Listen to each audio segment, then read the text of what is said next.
the most successful entrepreneurs in the country. His new book is called Super Rich, A Guide to Having It All. Please welcome to the Ask Morning program, Russell Simmons. Good morning, Mr. Simmons. Good morning. How are you? Very good. So if you're on an airplane and sit next to somebody, they don't know who you are, and they say, what do? What do you tell them? I don't know. Depends on what they look like. Oh, okay. I've been involved in many ventures of so what do you do for a living? Philanthropic and social and semi-political kind of action. And I'm an animal activist. I don't know. Yeah. I'm a gay rights activist. Do you eat meat? No, I'm a vegan as well. Oh, good for you. Yeah, So I've am been I. vegan for 10 years. Yeah, good for you. So. I mean, it's one of the worst, I think, karmic disasters in human history. The 15 billion suffering farm animals, the way they're birthed into suffering. And these factory farms? Yeah, the whole experience. See, I'm claiming people who, for example, go get a big old bucket of chicken, the way those chickens are housed and slaughtered, yes, and tormented, and I actually mean this. I really think that if you're taking on the karma of the chicken, and these are tormented, tortured. That's right. Animals, and they can feel pain just like you. The anxiety and everything else is fed to you, and it's a pretty bad experience that humankind is promoting, and it's something that I see a lot of people like you. Your voice now matters, and President Clinton and many other people are now speaking up, and hopefully there'll be a shift. With all the water and the oil and the grain and that goes into polluting our environment. And the karma, and there's so many reasons why we don't need to eat animal products. So, thank you for being a person, an advocate for. Well, I should say though that I am. We have a cattle ranch for kids with cancer, but we raise cattle out in New Mexico, and a bunch of my friends are cattle ranchers, and I'm not against people who eat whatever they want to eat, but I do support humane slaughtering of animals. Yes. And the feeding and care of them.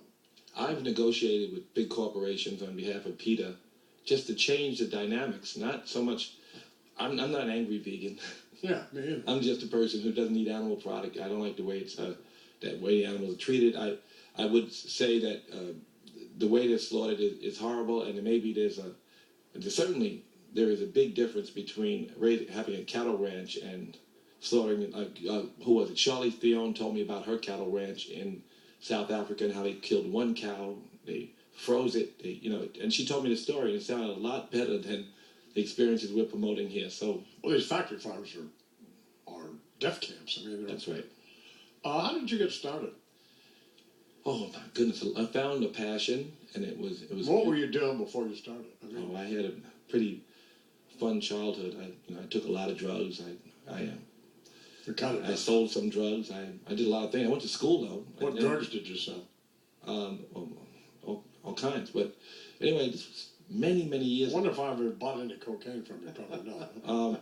Maybe not. But I had a lot of fake cocaine. I used to shoot incense in their arms along with the heroin. I used to buy cocaine from a guy down at Lion's Head.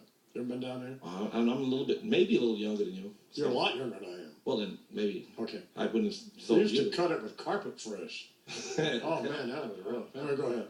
Well, anyway, it's I found a passion, and it was like moving prayer. I'm making a record, and the melody was in my head.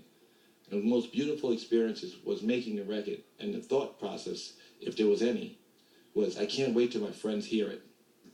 And at the time, I didn't realize that kind of experience could be duplicated in all of your efforts. Were you a musician? No, I was a producer. Okay. So, I created a company. I sold it. About 17 years ago or so, I started to practice yoga. And I started to read all the scripture, all the yogic science that I could read and study. And it really changed my life. Not only the science of yoga, but TM and all kinds of, all the other processes that moved you towards the state of yoga. And so this book, Super Rich, is a simplification of this science. And my last book I wrote called Do You was a fun book to write, but it was really, in my mind, just me bringing these teachings together for the first time. And they gave me money, and I gave most of it to charity. It was a fun experience. So Oprah finds the book Well, I sent it to Gally, but I never thought she'd read it. She called me up and told me she loved it. And the first interview I did was with her. And the book became a big seller. And people have walked up to me for the last 4 or 5 years, and all they keep saying is, your book has changed my life. Well, one of the things they say. And that experience caused me to write this book. And this book is more of a how-to book, but it's based in the same kind of sciences. And I don't think there's anything different in the Yoga Sutras or the Bhagavad Gita that doesn't exist in the Bible and the Quran and the Torah and Buddhist scripture. It's just that that's where I got these ideas. And so Super Rich, I liken it to what Christians refer to as Christ consciousness, or Buddhists call nirvana, yogis call samadhi. It's a space where you're focused, where you become a better contributor, a better giver. And the book is about making you a good giver. And lots of people, of course, they want the end result, which is a byproduct, which is a great getter. Talk about Russell Simmons about his new book, Super Rich. Well, what I'm trying to get at, though, before yoga and TM, when music was in your head. Yeah. So you made it before you got into all this. Oh yeah, I made it, but the same principles. I woke up in the morning. It's a remarkable story, It's a pretty fun story. I've done a lot of, all from the comedians and the poets and the musicians, the fashion, the films I produced, all the social and political causes that I've championed or worked with, in my. So what inspired you then?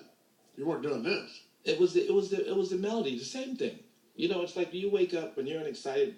Anyone, natural instinct is deciding what they want to give. They're excited to give. We're servants. That's what we are. And recognizing that and moving your consciousness to a place where you can be a greater servant is it's a natural evolution, but we want to speed it up. We want to have some answers, and we want to have some faith that some of what they told us is true. And the more you gain faith, the more you delve into the act. You find out, for instance, that the morning meditator is better than the late drunk. Right? We learn that, but it takes time. Sure. And how long are you going to be late drunk before you decide on the morning meditation is the question. And I want to speed up people's evolution if I can. I want people to look inside for the strength and not be sheep, moved around like the cattle we're talking about. People who want to be you are like these internet guys get the idea from Facebook. Or like Trump. I am like Trump. I like him.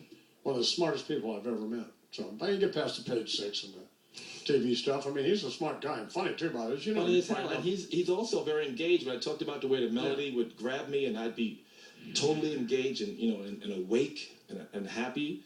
He's that way. He's like, yo, Russ, look at this doorknob.